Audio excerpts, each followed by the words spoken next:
How to download and install Rednote app. Hey everyone, welcome back to the channel. It's me Mike from Create, Login and Delete. In today's video, I'll guide you through the process of downloading and installing Rednote app. So without further ado, let's get started. So first thing first, search for the App Store and simply open the app. Once you have opened the app, go to the search tab at the bottom of your screen. Now in the search bar at the top, type Rednote. The app name may not appear in English, but it's currently the #1 social app in the store, making it easy to identify. Look for the app logo shown in the search result.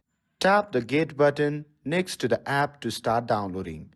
And if prompted, confirm the downloading using Touch ID, Face ID or entering your Apple ID password.